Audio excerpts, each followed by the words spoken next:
الحمد لله رب العالمين والعاقبة للمتقين والصلاة والسلام على سيد الأنبياء والمرسلين محمد وعلى آله وأصحابه أجمعين. أما بعد فأعوذ بالله من الشيطان الرجيم. بسم الله الرحمن الرحيم. إن الإنسان خلق هلوعا إذا مسه الشر جزوعا وإذا مسه الخير منوعا إلا المصلين الذين هم على صلاتهم دائمون والذين في أموالهم حق معلوم للسائل والمحروم والذين يصدقون بيوم الدين والذين هم من عذاب ربهم مشفقون إن عذاب ربهم غير مأمون والذين هم لفروجهم حافظون إلا على أزواجهم أو ما ملكت أيمانهم فإنهم غير ملومين فمن ابتغى وراء ذلك فأولئك هم العادون والذين هم لأماناتهم وعهدهم راعون والذين هم بشهاداتهم قائمون والذين هم على صلاتهم يحافظون أولئك في جنات مكرمون. صدق الله مولانا العظيم وبلغنا رسوله النبي الكريم الأمين ونحن على ذلك لمن الشاهدين والشاكرين والمطمئنين والموقنين والحمد لله رب العالمين. مولاي صل وسلم دائما أبدا على حبيبك خير الخلق كلهم فإن من جودك الدنيا وذرتها ومن علومك علم اللوح والقلم. محمد سيد الكونين والثقلين والفريقين من عرب ومن عجم. يا أكرم الخلق ما لي من ألوذ به سواك عند حلول الحادث الأمم فإن فضل رسول الله ليس له حد فيعرب عنه ناطق بفمي. دعمت دعته النصارى في نبيهم واحكم بما شئت مدحا فيه واحتكمي. فمبلغ العلم فيه أنه بشر وأنه خير خلق الله كلهم. جاءت لدعوته الأشجار ساجدة تمشي إليه على ساق بلا قدم. يا رب بالمصطفى بلغ مقاصدنا واغفر لنا ما مضى يا واسع الكرم. ثم الرضا عن أبي بكر وعن عمر وعن علي وعن عثمان ذي الكرم. فاغفر لناشدها واغفر لقارئها سألتك الخير يا ذا الجود والكرم. مولاي صل وسلم دائما أبدا على حبيبك خير الخلق كلهم. معززین حاضرین و سامعین کرام، سورۃ المعارج کے دوسرے درس میں جمعۃ المبارک کے ہفتہ وار درس قرآن میں ہم نے آج سورۃ معارج کی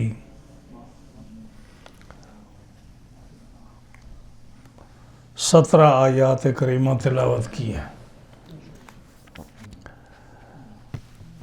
اور یہ آیت نمبر 19 سے لے کر آیت نمبر 35 تک، 19 سے لے کر 35 تک یہ 17 آیات کریمہ ہے۔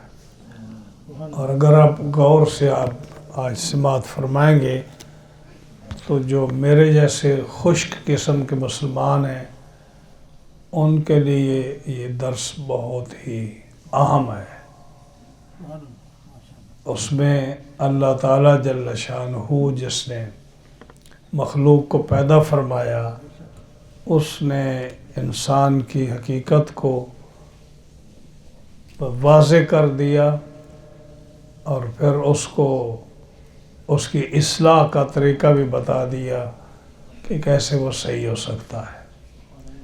بہت ہی اہم اور عظیم باتیں ہیں جو اللہ تعالیٰ نے کلام مجید میں فرمائی ہیں، اور صرف اس قرآن نے نہیں بلکہ سب تفاسیر، مختلف تفاسیر نے، تفسیر مراغی اور ان لوگوں نے لکھا ہے کہ یہ جو آج کی چند باتیں عرض ہو رہی ہیں یہ حضرت موسیٰ علیہ السلام کی جو کتاب تھی، صحائف تھے، اس میں بھی یہ باتیں تھیں، اور حضرت ابراہیم علیہ السلام کے صحیفوں میں جو اللہ نے نازل فرمائیں اس میں بھی تھی، اور وہی باتیں اللہ تعالیٰ نے قرآن مجید میں بھی بیان فرمائیں۔ اس لیے آپ غور سے سنیے اس کو۔ ہم روزمرہ میں یہ کام کرتے ہیں، لیکن میرا خیال ہے کہ ہم بس ایسے ہی کر جاتے ہیں، اس کو دھیان سے کرنے کی ضرورت ہے۔ پچھلے درس میں جو پہلا درس تھا اس میں واقعہ 18 آیات کریمہ کا درس ہوا تھا، اور اس میں یہ ذکر ہوا تھا کہ ایک اللہ سے عذاب مانگنے والے نے اللہ سے عذاب مانگا، نضر بن حارث نے، کہ اے اللہ ہمیں عذاب پہنچا اگر تیرا اسلام، تیرا دین سچا ہے تو اللہ نے فرمایا کہ اس کا جواب یہ ہے کہ عذاب تو تمہیں آئے گا کافروں پر، لیکن آئے گا جب اس کا وقت مقرر آئے گا، تم اس کا انتظار کرو، اور وہ دن ہوگا 50,000 سال کا، جس دن کہ تمہارا برا حال ہوگا، آگ ہوگی، چمڑوں کو ادھیڑنے والی ہوگی، اور اتنا سخت عذاب ہوگا کہ کافر اپنے بال بچوں کا، بیوی کا، دوست و احباب کا، ہر ایک کی قربانی دینے کو تیار ہوگا، فدیہ دینے کو تیار ہوگا کہ یا اللہ میری بیوی کو عذاب دے، میرے بیٹے کو عذاب دے، میرے دوست کو عذاب دے، میرے خیش اقربا پورے قبیلے کو بھون دے، اس کو تباہی مچا دے، مجھے بچا لے۔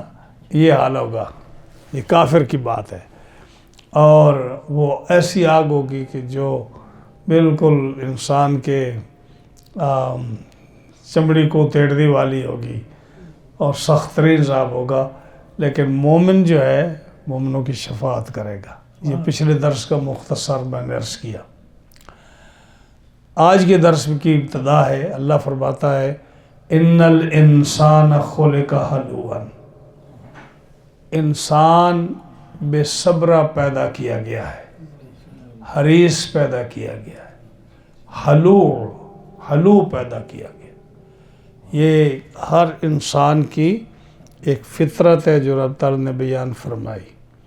یہ نہیں کہ پہلے دن ہی وہ ایسا ہو جاتا ہے جب پیدا ہوتا ہے تو بچہ ہوتا ہے، اس کو کسی بات کی سمجھ نہیں آتی، لیکن اللہ نے اس بچے کی طبیعت میں، اس کی فطرت میں یہ چیزیں رکھ دی ہیں۔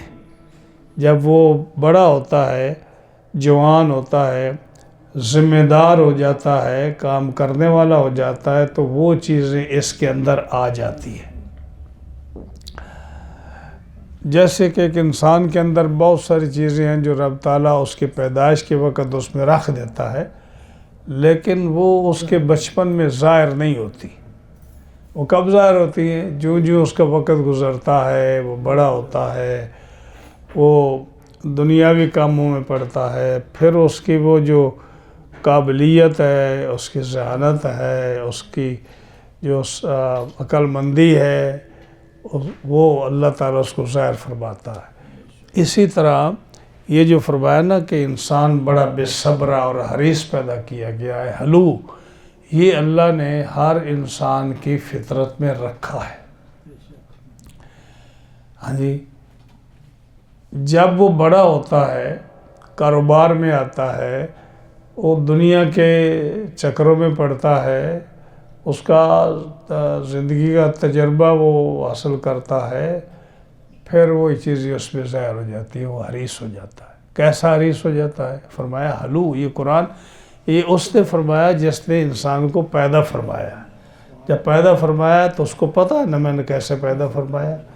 تو انسان کو حلو کیا ہوتا ہے کہ ہر انسان کے اندر یہ چیز رکھ دی جاتی ہے کہ وہ دولت کو سمیٹنے کی کوشش کرے۔ ہاں جی، حلو، ہر انسان کو دولت سے محبت ہوتی ہے، اور ایسی محبت ہوتی ہے، وہ کہتا ہے ڈاکے سے یہ مال میرے پاس آ جائے، چوری سے مال میرے پاس آ جائے، رشوت سے میرے پاس یہ مال آ جائے، دھوکے سے میرا مال آ جائے، فراڈ کے ساتھ یہ میرے پاس مال آ جائے، کسی بھی غلط طریقے سے میرے پاس مال آ جائے، بس مال آنا چاہیے۔ آپ کو اس سے اختلاف ہے؟ ہر انسان کی فطرت میں رب نے یہ رکھ دیا ہے کہ قرآن تو غلط نہیں ہے نا، ان الانسان خلق حلوعا، انسان حلو پیدا کیا گیا، بے صبرہ، حریص۔ تو حریص کیسے ہوگا؟ مال کی تو محبت ہوگی، خواہش ہوگی اس کے اندر۔ ہاں جی، وہ ہر طرح سے آپ دیکھ لیں کہ کتنے لوگ ہیں جو کاروبار میں ہیں، بڑے شریف نظر آتے ہیں، بڑے اچھے نظر آتے ہیں، لیکن جب وہ ڈنڈی مارنے لگتے ہیں تو کہتے ہیں نہیں جی یہ جائز ہے، سب کچھ جائز ہے، سب جائز ہے۔ ہاں جی، کسی کا پیسہ ٹیکسی میں رہ جائے، ٹھیک ہے جی خود آیا ہے، ہاں جی ہم نے تھوڑا چوری کیا، وہ چھوڑ کے گیا ہے۔ ہاں جی، کوئی کسی کا کوئی سٹور پہ مال چھوڑ گیا، وہ چھوڑ گیا جی ٹھیک ہے جی مال ہے آگے، چلو اس طریقے سے نہیں، یعنی وہ ٹیکس میں، سرکاری ملازمتوں میں، فنڈز میں، بینک میں، کسی طریقے سے رب نے فرمایا وہ حریص ہے، مال کو ہر لحاظ سے، وہ دولت کو، یہ اللہ نے انسان کی فطرت میں یہ چیز رکھ دی ہے۔ اذا مسہ الشر جزوعا، جب اس کو تکلیف پہنچتی ہے تو بڑا بے صبرہ ہو جاتا ہے۔ تھوڑی تکلیف آئی، گلے شکوے شروع کر دی ہے، بے صبرہ ہو گیا، اس کو برا بھلا کہے، اس کو برا بھلا کہے، مجھے آرام نہیں آتا، میں نے کیا کیا، یہ کیا ہے، وہ کیا ہے۔ یعنی اذا مسہ الشر، کوئی بھی تکلیف پہنچے تو وہ سخت گھبرانے والا ہو جاتا ہے، گھبرا جاتا ہے، میں مرنے والا ہوں، میں مر جاؤں گا، میں یہ کروں گا، میں یہ کروں گا، وہ کروں گا، ہر ہیلا، ہر بہانہ کوشش کر کے اپنے آپ کو بچانے کی کوشش کرتا ہے۔ وَإِذَا مَسَّهُ الْخَيْرُ مَنُوعًا، اور جب اس کو بھلائی پہنچتی ہے، ٹھیک ہو جاتا ہے، نیک ہو جاتا ہے، جب اس کو تندرست ہو جاتا ہے، بیماری ختم ہو جاتی ہے، مقدمہ ختم ہو جاتا ہے، جب اس کو سکون مل جاتا ہے، سارے خطرات ختم ہو جاتے ہیں، منوعا، وہ نعمتوں کو، اللہ کے دیے ہوئے مال کو روک رکھتا ہے، پھر کسی کو ایک پینی بھی نہیں دیتا۔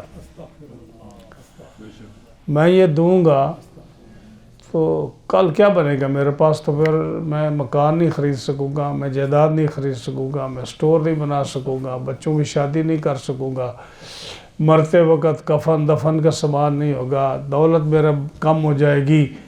جب وہ ٹھیک ہو گیا تو اس کو اللہ کا شکر ادا کرنا چاہیے، اس کی نعمتیں دینی چاہیے، مگر وہ ناشکرہ ہو جاتا ہے۔ جب تکلیف پہنچے بے صبرہ، ہو جاتا ہے، گھبرا جاتا ہے، ہاں جی، بڑے وعدے کرتا ہے، میں ٹھیک ہو جاؤں میں حج کروں گا، میں ٹھیک ہو جاؤں میں عمرے کروں گا، میں ٹھیک ہو جاؤں میں اتنے پیسے خرچ کروں گا، میں فلاں صدقہ کروں گا، میں فلاں خیرات کروں گا، میں یہ کروں گا وہ کروں گا، اذا مسہ الخیر منوء، جو ہی ٹھیک ہوا سب کچھ روک دیا۔ اب اس کو یہ فکر ہے کہ پیسہ میرا ضائع ہو جائے گا۔ یہ انسان کی فطرت رب نے بیان فرمائی، یہ ہر انسان میں فطرت ہے، ہر انسان میں۔ آپ سوچو کہ ہم تو ایسے نہیں ہیں، فرمایا ہر انسان کی یہ فطرت ہے، اس نے ہر انسان کے اندر یہ چیز رکھی ہے، مگر 8 لوگ وہ ہیں جو ان چیزوں سے بچ جاتے ہیں۔ اب آگے نا جی کیا، وہ 8 لوگ کون ہیں؟ جو بے ایمانی نہیں کرتے، جو دھوکہ نہیں کرتے، جو فراڈ نہیں کرتے، جو رب تعالیٰ کو حاضر ناظر مان کر اس کے کاموں میں حرام خوری نہیں کرتے، کسی غریب کا مال نہیں کھاتے، اس کی مدد کرتے ہیں، خود بھوکے رہتے ہیں، لوگوں کو کھلاتے ہیں، خود کمزور رہتے ہیں، دوسروں کو طاقتور بناتے ہیں، ہاں جی، وہ کون ہے؟ وہ 8 لوگ ہیں۔ اب سمجھ آئی نہیں؟ ہر انسان کی فطرت میں یہ ہے کہ وہ حریص ہے، سختی میں گھبرا جاتا ہے، اور بلائی میں وہ بالکل ناشکر ہو جاتا ہے، یہ ہر انسان کی فطرت میں ہے، مگر 8 لوگ ایسے ہیں جن کو اللہ اس حریص ہونے سے، ناشکرہ ہونے سے، گھبرانے سے، اس بدبخت بننے سے، کنجوس مکھی چوس بننے سے، اور ہر قسم کا برائی کرنے سے رب تعالیٰ بچا لیتا ہے۔ 8 وہ لوگ ہیں۔ فرمایا بے شک آدمی بنایا گیا ہے بڑا بے صبرا، حریص۔ کوئی بھی نیک سے نیک دیکھ لو، دولت سے کبھی جی نہیں بھرتا، کسی کا بھی نہیں بھرتا، وہ کسی نہ کسی طریقے سے اس کو جائز ہی قرار دیتا ہے، مال آنا چاہیے بس جس طرح سے مرضی آئے، یہ ہر انسان کی فطرت ہے۔ جب اس کو تکلیف پہنچے تو سخت گھبرا جاتا ہے، ہاں جی، دنیا دار کو دیکھ لو، اس کو ذرا سا مقدمہ آئے، اس کے ذرا سے کوئی انویسٹیگیشن شروع ہو، اس کے خلاف کوئی کیس شروع ہو جائے، اس کی دیکھو پھر کتنی گھبراہٹ ہو جاتی ہے، گویا کہ سب کچھ مر گیا، ہرا تباہ ہو گیا اس کا۔ اب وہ ہر ہیلے بہانے تلاش کرتا ہے، وکیل کرتا ہے، دم درود کراتا ہے، دعائیں کراتا ہے، صدقہ خیرات کرتا ہے، گھبراہٹ اس کی اتنی ہو جاتی ہے۔ وَإِذَا مَسَّهُ الْخَيْرُ مَنُوعًا، جو ہی ٹھیک ہوتا ہے نا تو سب کچھ وہ بھول جاتا ہے۔ اس مضمون کو اللہ تعالیٰ نے سورہ یونس میں بھی بیان فرمایا، سورہ یونس کے دوسرے رکوع میں بھی، یہاں بھی بیان فرمایا 8 لوگ وہ ہیں جن کو اللہ تعالیٰ اپنی حفظ و امان میں رکھتا ہے، ان برائیوں سے وہ بچا لیتا ہے۔ پہلا شخص وہ ہے، فرمایا اِلَّا الْمُصَلِّينَ، وہ لوگ جو نماز پڑھنے والے ہیں، نمازی لوگ جو ہے، ہاں جی، یعنی کیا؟ مسلمان ہو گئے نا، مسلمانوں میں جو نمازی لوگ ہیں، الَّذِينَ هُمْ عَلَىٰ صَلَاتِهِمْ دَائِمُونَ، جو اپنی نمازوں کے پابند ہیں۔ یہ پہلا شخص ہے، یعنی وہ مسلمان جو نماز اپنی کو پابندی سے پڑھتا ہے، وہ جو ہے اس کے اندر یہ برائی نہیں ہوگی، اگر ہوگی تو ایک دن آئے گا نماز اس کو اس برائی سے بچا لے گی۔ جیسے فرمایا قرآن مجید میں اللہ تعالیٰ نے فرمایا اِنَّ الصَّلَاةَ تَنْهَىٰ عَنِ الْفَحْشَاءِ وَالْمُنْكَرِ، بے شک نماز انسان کو ہر برے کام سے اور ہر منکر برے کام سے بچا لیتی ہے۔ تو جیسے نبی کریم علیہ السلام کے زمانہ پاک میں ایک صحابی نے آپ سے شکایت کی کہ یا رسول اللہ صلی اللہ علیہ وسلم، فلاں صحابی جو ہے نیک ہے، اچھا آدمی ہے، نماز پڑھتا ہے، بڑے دین کے کام کرتا ہے، لیکن اس کے اندر یہ عیب ہے، یہ کام وہ غلط کرتا ہے۔ تو آپ نے فرمایا کیا وہ نماز پڑھتا ہے؟ عرض کی حضور نماز تو پڑھتا ہے۔ فرمایا نماز پڑھتا ہے تو دیکھ ایک دن نماز اس کو اس کام سے روک دے گی۔ نماز ایک ایسی چیز ہے کہ اگر انسان نماز پابندی سے پڑھے، آداب کے ساتھ پڑھے، جیسے اللہ نے اور اس کے رسول صلی اللہ علیہ وسلم نے نماز پڑھنے کا طریقہ بتایا ہے، اس طرح سے پڑھے تو یقیناً نمازی کو ہر برے کام سے، ہر بری عادت سے، ہر برے اخلاق سے، ہر برے طور طریقے سے نماز انسان کو روک لیتی ہے اور ایک اچھا انسان بنا دیتی ہے۔ کچھ دنوں کے بعد وہ رک گیا، وہ برائی ختم ہو گئی، نبی کریم علیہ السلام کی خدمت میں وہ شخص حاضر ہوا، عرض کی حضور وہ ٹھیک ہو گیا۔ فرمایا میں نے کہا تھا نا کہ رب کا حکم فرمان ہے کہ نماز اس کو برے کاموں سے روک دیتی ہے۔ اب یہ دیکھو فرمایا کہ ہر انسان بڑا حریص، لالچی، بڑا برا بد کردار پیدا کیا گیا ہے، بھلائی پہنچے تو روک لیتا ہے چیزیں اور تکلیف پہنچے تو گھبرا جاتا ہے، مگر نمازی الذین هم علی صلاتہم دائمون، جو اپنی نمازوں کے پابند ہے۔ ابو الخیر نے کہا کہ یہ جو ہے نا، ایک یہ شروع میں پہلا نمازی ہے نا کہ نمازی، لیکن جو آخری ہے نا انسان، وہ بھی نمازی ذکر کیا۔ نماز کا ذکر 2 مرتبہ آیا، پہلی آیت میں بھی اور آخری آیت میں بھی۔ تو اس سے اب ایک دفعہ جب نمازی کا ذکر آیا اور دوسرے میں بھی نمازی کا ذکر آیا تو ظاہر ہے کہ ایک ہی چیز کو 2 مرتبہ تو ذکر نہیں کیا جاتا نا، کیوں آیا؟ تو اس سے مراد فرمایا اس نماز سے مراد اور چیز ہے، آخری آیت میں جو نماز ہے اس سے مراد اور چیز ہے۔ کیسے؟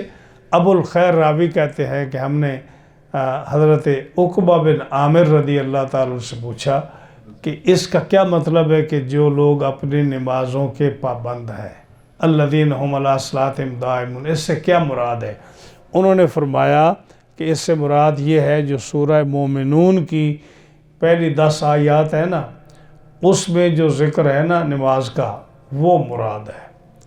اور جس کو نبی کریم علیہ السلام نے حضرت انس بن مالک رضی اللہ تعالیٰ عنہ کو فرمایا، اے انس، جب تو نماز پڑھے تو خشوع خضوع کے ساتھ کھڑا ہو، یعنی کہ کبھی ادھر دیکھنا شروع کر دیا، کبھی ادھر دیکھنا شروع کر دیا، کبھی اس پیر پہ کھڑا ہو گیا، کبھی اس پیر پہ کھڑا۔ آپ نمازیوں کو دیکھتے ہیں نا، اکثر لوگ نماز پڑھتے ہیں تو کبھی ادھر دیکھنا شروع کر دیتے ہیں، کبھی اوپر دیکھنا شروع کر دیتے ہیں، کبھی دائیں دیکھنا شروع کر دیں، کبھی بائیں دیکھنا شروع کر دیتے ہیں، کبھی جو ہے تھک جاتے ہیں تو ایک پیر پہ کھڑے ہو جاتے ہیں، کبھی دوسرے پیر پہ کھڑے ہو جاتے ہیں۔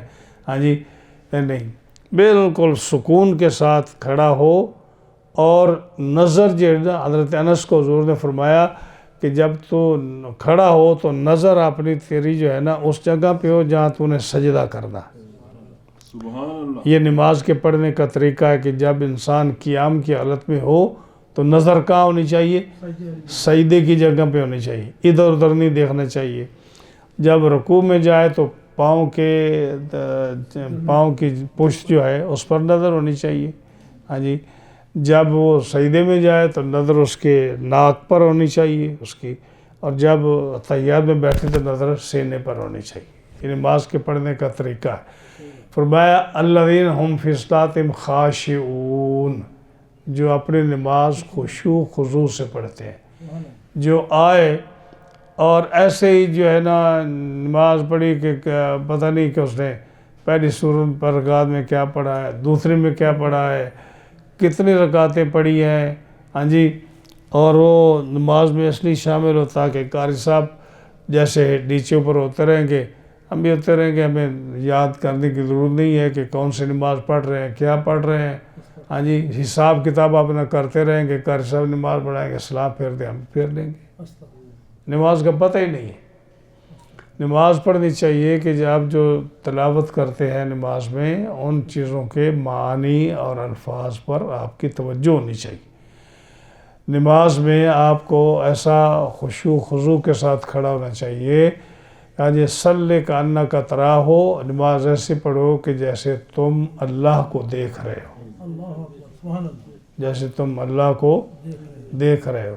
فَإِن لَمْ تَكُنْ تَرَاهُ، اگر تمہیں یہ حالت نصیب نہیں ہے کہ تم اللہ کو دیکھ سکو تو کم از کم ایسا خیال کرو فَإِنَّهُ يَرَاكَ، کہ وہ تمہیں دیکھ رہا ہے، تمہیں دیکھ رہا ہے۔ جب آپ عدالت میں جاتے ہیں تو آپ وہاں تو یہ جو فون مسجد میں بیٹھ کر ایسے ٹک ٹاک کرتے رہتے ہیں فون پر، عدالت میں تو کبھی آپ نے نہیں کیا۔ یا کسی آفس میں جب آپ جاتے ہیں انٹرویو کے لیے یا کسی کام کے لیے جہاں آفیسرز موجود ہوتے ہیں تو آپ نے کبھی ان چیزیں نہیں کھیلے۔ ایک خانہ خدا ہے جس کے اندر آپ کا اتنا جو ہے اخلاق ختم ہو چکا ہے کہ آپ اس میں تھوڑی دیر کے لیے تسبیح تعلیل اور عبادت نہیں کر سکتے، خاموشی سے نہیں بیٹھ سکتے۔ تم اس حالت میں بیٹھتے ہو، یہ تمہاری حالت ہے۔ یہ تو اس لیے تمہیں کو پوچھنے والا نہیں ہے نا۔ ہاں جی، مسجد میں آتے ہو تمہیں کو کہنے والا نہیں ہے کہ ادب سے بیٹھو، آرام سے بیٹھو، تسبیح پڑھو، تعلیل پڑھو۔ بیٹھنے کا طریقہ ہے، گفتگو کرنے کا طریقہ ہے، سننے کا طریقہ ہے، تمہیں کو کہتا نہیں ہے۔ تو اس کا یہ مطلب ہے تھوڑا کہ تم بے لگامے ہو گئے، جیسے مرضی بیٹھے رہو۔ فرمایا الذین ہم فی صلاتہم خاشعون، جو اپنی نماز خشوع خضوع سے پڑھتے ہیں۔ مجنوں کا زمانہ تھا۔ یہ مجنوں جو ہے یہ مشہور ہے کہ یہ حضرت امام حسن کے زمانے کا آدمی تھا، تو اس کے واقعات بڑے مشہور آتے ہیں کتابوں میں، مجنوں لیلا کا۔ تو یہ مجنوں جو تھا، یہ مجنوں نام تو اس کا قیس تھا، اور مجنوں اس کو کہتے تھے کہ یہ اس کو کوئی پتہ نہیں ہوتا تھا کہ میں کہاں پھر رہا ہوں، کیا کر رہا ہوں۔ مجنوں کا مطلب پاگل، ہاں جی، دیوانہ۔ تو یہ دیوانہ تھا اس لیے اس کو مجنوں کہتے ہیں۔ اس کا مجنوں نام مشہور ہو گیا، نام اس کا قیس تھا۔ تو وہ لیلا کے عشق میں، اس کی محبت میں بے خود ہو جاتا تھا۔ ایک آدمی نماز پڑھ رہا تھا تو اس کے آگے سے گزرا، جب گزرا تو اس نے اس کو پکڑ دیا، تھپڑ مارا۔ ہاں جی، تو اس نے کہا کہ تمہیں شرم نہیں آتا، میں نماز پڑھ رہا ہوں، تو میرے آگے سے گزر رہا ہے۔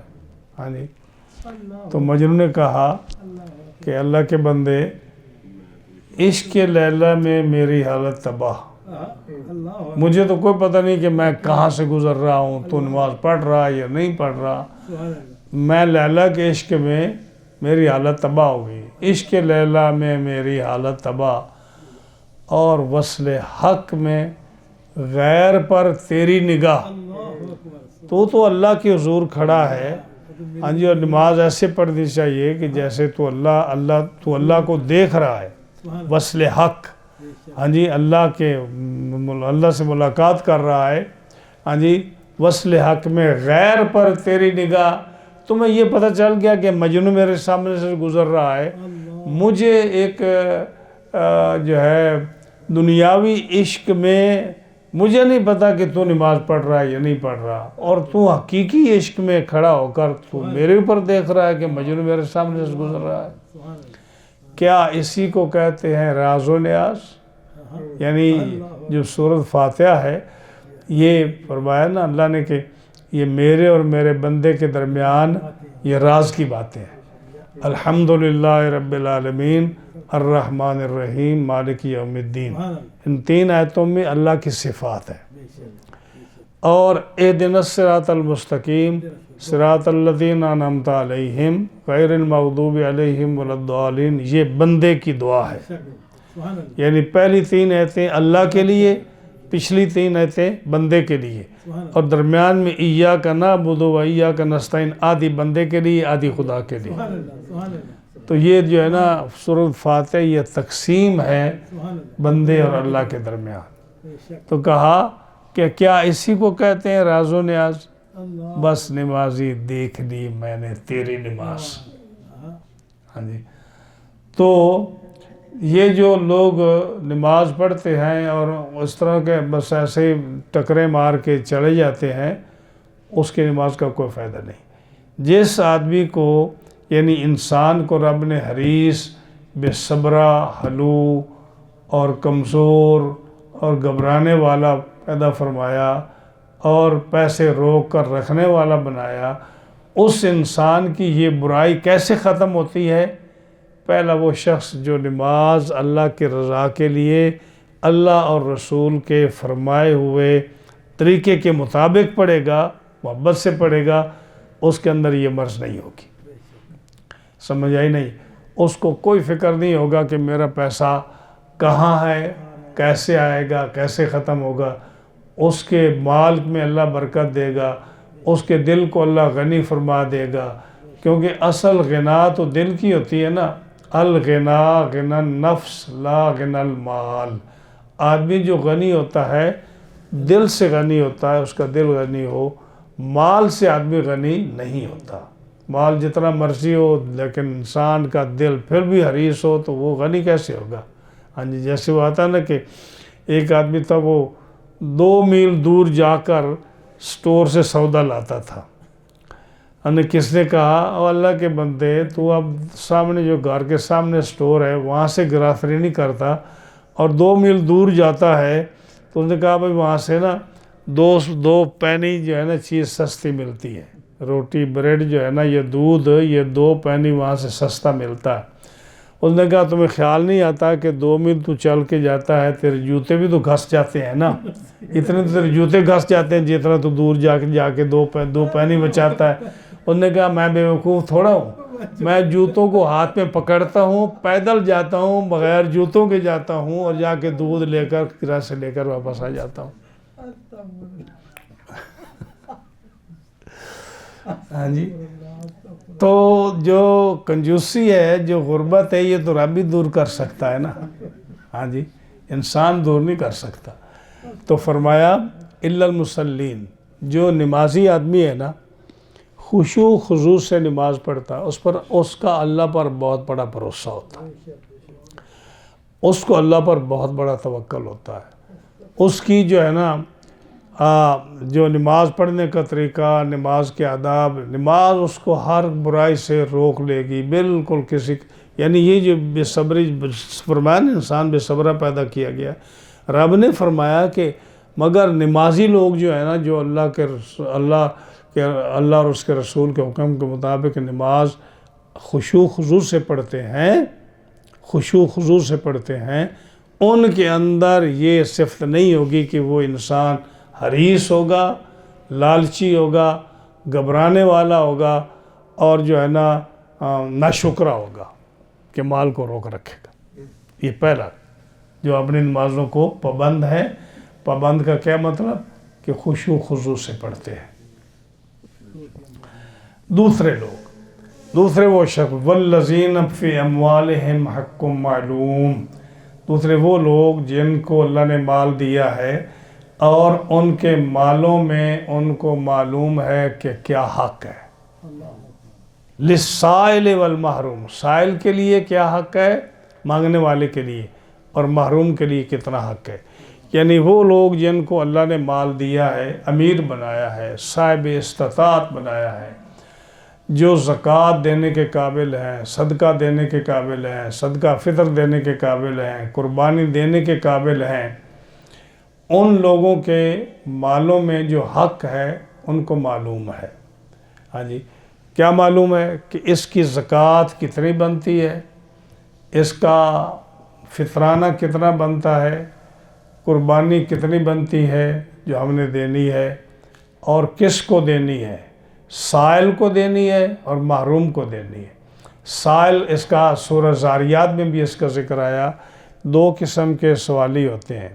ایک سائل ہوتا ہے، جیسے آپ جو ہی مسجد سے باہر نکلیں، گھر سے باہر نکلیں، گاڑی سے باہر نکلیں، گاڑی میں بیٹھے ہوں، وہ آ جاتے ہیں سوال کرنے والے آپ کے پاس، مانگتے ہیں، جن کو کوئی شرم نہیں ہوتا کہ جی ہمیں کوئی دھتکارے گا، ہمیں کوئی نہ کر دے گا، منع کر دے گا، پتہ نہیں دے گا نہیں دے گا، لیکن وہ مانگتے ہیں۔ ہاں جی، وہ مانگتے اس لیے کہ ظاہر ہے وہ غریب ہے۔ آپ کو تو پتہ نہیں کہ یہ کرائے کے کیا نام اس کو مانگتے ہیں، کرائے کے بھی ہوتے ہیں نا، جو نہیں، یعنی جو ٹھیکے میں بٹھائے ہوتے ہیں، لیکن آپ کو تو پتہ نہیں کہ یہ کرائے کے مانگتے ہیں یا حقیقتاً غریب ہے، لیکن مانگتے ہیں۔ تو فرمایا یہ سائل ہے، فرمایا ان کا بھی حق ہے، ان کو بھی دو، ان کو دو، تھوڑے دو زیادہ دو، جتنے بھی دو ان کو بھی دو، کیونکہ تمہیں معلوم نہیں کہ یہ کرایہ کا منگتا ہے یا غریب ہے، ہاں جی ان کو بھی دو۔ بسا اوقات دیکھتے ہو آپ کے بزرگ ہے، بوڑھا ہے، عورت بوڑھی ہے، یعنی مانگنے والے ہیں، ان کو تمہیں نہیں پتہ، تو فرمایا رب نے چونکہ تمہیں دیا ہے، رب نے تمہیں دیا ہے تو تم زیادہ نہیں تھوڑا دے دو لیکن دو، یہ سائل کا حق ہے۔ فرمایا وہ لوگ جن کو رب تعالیٰ نے مال دیا ہے اور وہ سائل کو دیتے ہیں اور محروم کو بھی دیتے ہیں۔ اب یہ محروم والا معاملہ جو ہے نا، یہ بڑا پیچیدہ ہے۔ محروم سے کیا مراد کیا ہے؟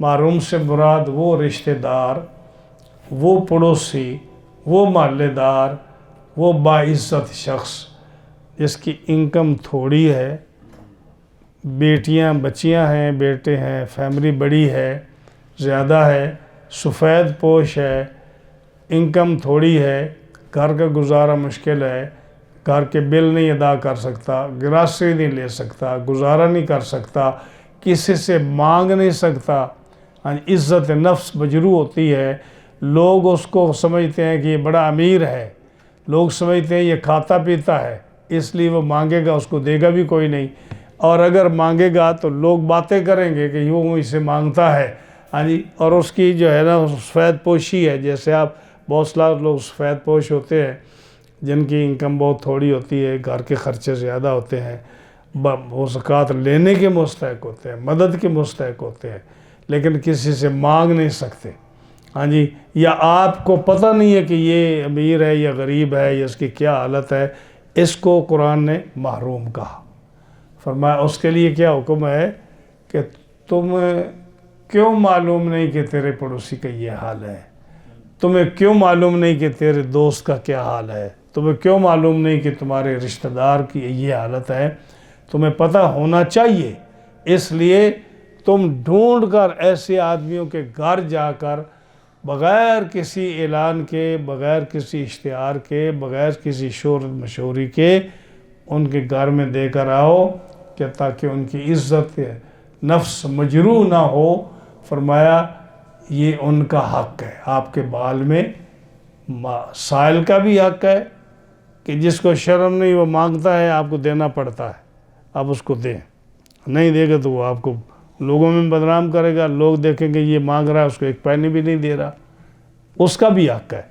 لیکن محروم کا بھی حق ہے جو مانگتا نہیں ہے، عزت نفس مجروح ہوتی ہے، سفید پوش ہے لیکن ضرورت مند ہے، اس کو دینا زیادہ ثواب ہے۔ تم تلاش کر کے اس کو دو اور جا کر اس کی ضرورت پوری کرو۔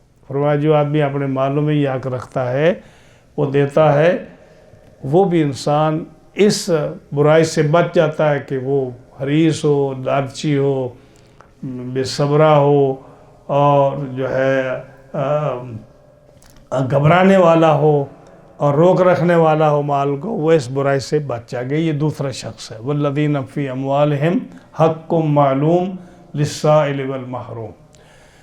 اور معلوم کا ایک معنی یہ بھی ہے کہ ہر آدمی جو ہے اس کو معلوم ہے کہ میں ہر مہینے اپنے مال سے میں 100 روپیہ فلاں گھر میں چھوڑاؤں گا یا فلاں مدرسہ میں دے دوں گا یا فلاں جو ہے طالب علم کو دے دوں گا، یا اس نے کہا کہ میں 100 روپے کی روٹیاں جو ہے فلاں جگہ پہ تقسیم کر دوں گا۔ یعنی ایک بعض لوگ ہوتے ہیں نا کہ جنہوں نے یہ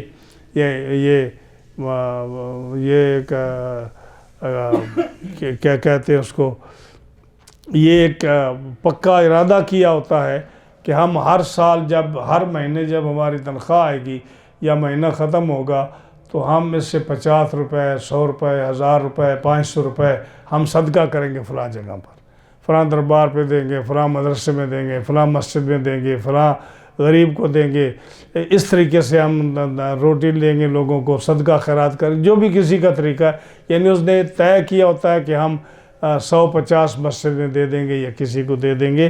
فرمایا یہ بھی ہے، یہ بھی ایک نیکی چیز ہے کہ مخلوق خدا کی آدمی مدد کرتا ہے. وہ لوگ جو اپنے مالوں میں حق رکھتے ہیں وہ نیک آدمیوں کو دیتے ہیں یا غریب آدمیوں کو پہنچاتے ہیں, اللہ تعالیٰ اس کا اجر عطا فرماتا ہے. اور اس برائی سے جو رب نے بیان فرمائی ہے نا کہ انسان بے لالچی اور حریص پیدا کی, اللہ تعالیٰ اس کو ان بری اوصاف سے بچا لیتا ہے. 2 ہو گئے. تیسرا فرمایا والذین یصدقون بیوم الدین. تیسرے وہ لوگ ہیں جو قیامت کے دن کی تصدیق کرتے ہیں. ان کو پتہ ہے کہ جب ہم مریں گے, مرنے کے بعد پھر ہم اٹھیں گے اور اللہ کی بارگاہ میں حاضر ہوں گے, تو اللہ ہم سے پوچھے گا کہ دنیا میں تم نے کیا کیا. ہاں جی, جب کسی کو, مجھے اور آپ کو, زید بن بکر کو پتہ ہے کہ مرنے کے بعد ہم نے اٹھنا, ہمارا ایمان ہے, تو ایمان یہ نہیں کہ میں اٹھ کے چلے جانا ہے, منہ اٹھا کے چلے جانا ہے میدان معاشر میں جا کے 3 گھنٹے کھڑے ہونا یا 4 گھنٹے کھڑے ہونا پھر جنت میں چلے جانا. نہیں, میدان معاشر میں ایمان اور یقین یہ ہے کہ ہم سے پوچھا جائے گا کہ دنیا میں کیا کیا. ہاں جی, ایسے تھوڑا کھڑے ہونا ہے. اللہ کی بارگاہ میں حاضر ہوگے, وہ پوچھے گا میں نے تمہیں اتنی دولت دی, اتنی نعمت دی, اتنا علم دیا, اتنے صحت دی, تندرستی دی, تو نے دین کے لیے کیا کام کیا, غریبوں کے لیے کیا کام کیا, زکوٰۃ دی نہ دی, غریب فقیر کو دیا نہیں دیا, نماز پڑھی نہیں پڑھی. یعنی قیامت کی تصدیق کا کیا مطلب ہے؟ قیامت کے دن کی تصدیق کرنا, ایمان تو ہے مسلمان کا, تصدیق کا مطلب یہ ہے کہ جو چیزیں قیامت کے دن پوچھی جائیں گی کیا اس پر عمل بھی کیا یا نہیں کیا, فرائض پورے کیے یا نہیں کیے, صدقات جو واجبات تھے لوازمات تھے وہ کیے یا نہیں کیے, حج روزہ وغیرہ کیا یا نہیں کیا. ہاں جی, تو فرمایا وہ لوگ جو تصدیق کرتے ہیں قیامت کے دن کی, یہ تیسرے لوگ ہیں جو ان برائی سے, جس کا یہ عقیدہ ہوگا قیامت کے دن وہ اس سے پوچھا جائے گا, وہ اتنا حریص اور اتنا لالچی نہیں ہوگا جس کا خدا تعالیٰ نے ذکر فرمایا. 3 ہو گئے. چوتھا فرمایا والذین هم من عذاب ربهم مشفقون ان عذاب ربهم غیر مامون. چوتھے وہ لوگ ہیں جو ان عادتوں سے اللہ تعالیٰ ان کو بچائے گا, وہ لوگ ہیں جو اللہ کے عذاب سے ڈر رہے ہیں. ایک ہم ہیں کہتے ہیں جی نماز پڑھی تو ہم تو جنتی ہو گئے.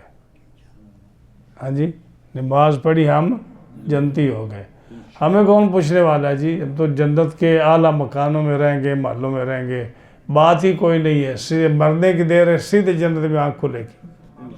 ہاں جی, ایمان اچھی چیز ہے, لیکن اللہ فرماتا ہے وہ لوگ, وہ مسلمان جو اللہ کے عذاب سے ہر وقت ڈرتے رہتے ہیں, ان عذاب ربہم غیر مامون, بے شک ان کے رب کا عذاب نڈر ہونے کی چیز نہیں ہے کہ آدمی بے فکر ہو جائے کہ مجھے تو کچھ ہوگا ہی نہیں.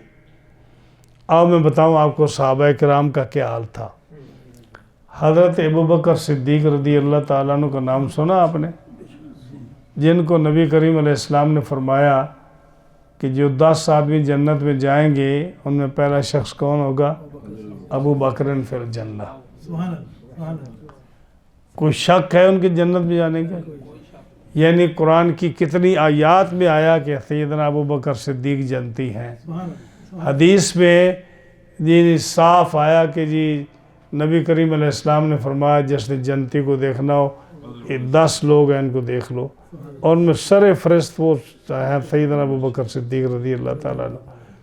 لیکن ایک اس بات ہونے کے باوجود سیدنا ابو بکر صدیق رضی اللہ تعالیٰ عنہ وہ اللہ تعالیٰ سے اتنا ڈرتے تھے کہ ایک پرندے کو دیکھا آپ نے اور فرمایا کاش کہ میں انسان نہ ہوتا, میں پرندہ ہوتا.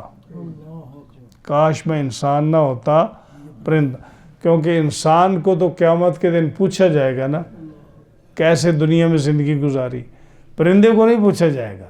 پرندہ آیا, وہ اپنی زندگی دنیا میں دانہ کھا لیا اور جتنا زندہ رہا, اس کے بعد مر گیا. قیامت کے دن پرندے کا کوئی حساب نہیں. حضرت ابو بکر صدیق رضی اللہ تعالیٰ عنہ کہتے کاش میں تمہاری طرح ہوتا اور میں انسان نہ بنایا جاتا کہ مجھے قیامت کے دن حساب کتاب دینا پڑے. حالانکہ قیامت کے دن جب اللہ تعالیٰ کے جلال کا یہ عالم ہوگا کہ کوئی نبی بھی اللہ کی بارگاہ میں جانے سے گھبرائے گا تو سب سے پہلا شخص جو حساب کے لیے جائے گا کون ہوگا؟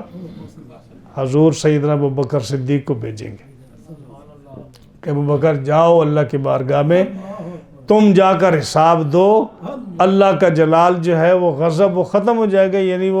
یعنی جب گناہ ہوگا ہی کوئی نہیں، نیکیاں ہی نیکیاں ہوں گی، تو اللہ تعالیٰ جو ہے سیدنا ابوبکر صدیق کے یعنی حساب لینے سے کیفیت بدل جائے گی. ہاں جی، وہ شخص ہے کہ وہ اللہ کے عذاب سے ڈر رہے ہیں کہ میں جو ہے نا اللہ کے عذاب سے ڈرتا ہوں، کہ جس کا مقام جتنا بلند ہوتا ہے اتنا وہ اس کو خوف زیادہ ہوتا ہے اس چیز کا. ہاں جی، سیدنا عمر فاروق رضی اللہ تعالیٰ عنہ یہ بھی سیکنڈ انسان ہے. فرمایا ابو بکر فی الجنہ عمر فی الجنہ، عمر فی الجنہ ہے. ہاں جی، ان کا کیا حال ہے؟ وہ کہتے کہ کاش میں ایک مینڈھا ہوتا، ایک دمبا ہوتا، ایک بکرا چھترا ہوتا، ایک جانور ہوتا کہ میرے جو گھر والے ہیں نا وہ مہمان کی تواضع کے لیے، مہمان نوازی کے لیے اس کو ذبح کر کے کھلا دیتے اور وہ ختم ہو جاتا. قیامت کے دن اس کو حساب کتاب نہ دینا پڑتا. اب دیکھیے کہ صحابہ کرام اللہ کے کتنا اللہ کا خوف، ان کو اتنا بلند مقام ہونے کے باوجود اللہ کا اتنا خوف کہ وہ نمازیں پڑھتے تو ایسے کھڑے ہو جاتے کہ پرندے ان کے سر پر آ کر بیٹھ جاتے کہ یہ درخت ہے، انسان نہیں ہے. یعنی حرکت نہیں بالکل. کتنی لمبی نماز پڑھتے، خشوع اور خضوع میں کھڑے رہتے. ہاں جی، تو یہ سیدنا فاروق اعظم رضی اللہ تعالیٰ عنہ کا حال ہے. حضرت عثمان غنی رضی اللہ تعالیٰ عنہ یہ تیسرے شخص ہیں. ان کا بھی فرمایا ابو بکر فی الجنہ، عمر فی الجنہ، عثمان فی الجنہ. یعنی عثمان کی یہ حالت ہے. میں نے ریاض النظرہ میں یہ حدیث دیکھی کہ حضرت علی رضی اللہ تعالیٰ نے پوچھا یا رسول اللہ صلی اللہ علیہ وسلم سب سے پہلے حساب کے لیے کس کو بلایا جائے گا؟ حضور نے فرمایا ابو بکر صدیق کو بلایا جائے گا. اس کے بعد پوچھا پھر کس کو بلایا جائے گا؟ آپ نے فرمایا عمر کو بلایا جائے گا. اب اس کے بعد جو ہے نا آپ نے پوچھا اس کے بعد کس کو بلایا جائے گا؟ ہاں جی، فرمایا علی تمہیں بلایا جائے گا. ہاں جی، عرض کیا حضور میں نے تو سوچا کہ آپ عثمان کا نام لوگے کہ تیسرے عثمان کو بلایا جائے گا تیسری مرتبہ، آپ مجھے فرما رہے ہیں عثمان کو کیوں نہیں بلایا جائے گا؟ فرمایا عثمان کو قیامت کے دن حساب کے لیے نہیں بلایا جائے گا. عثمان سے رسول اللہ صلی اللہ علیہ وسلم اتنے راضی تھے، میں عثمان وہ ہے جس کا حساب کتاب کے لیے بلایا ہی نہیں جائے گا. یہ شان ہے میرے محبوب علیہ السلام کے صحابہ کی، عثمان کو نہیں بلایا جائے گا. لیکن وہ عثمان اللہ کے خوف سے کتنا ڈرتے ہیں. فرمایا کہ عثمان غنی رضی اللہ تعالیٰ عنہ کہتے ہیں کہ میں یہ بات پسند کرتا ہوں کہ قیامت کے دن اللہ مجھے زندہ کرے ہی نہیں، اٹھائے ہی نہیں، تاکہ نہ میں زندہ ہوں نہ میں اللہ کے سامنے حساب کے لیے حاضر ہوں. یہ ڈر ہے میرے دوست.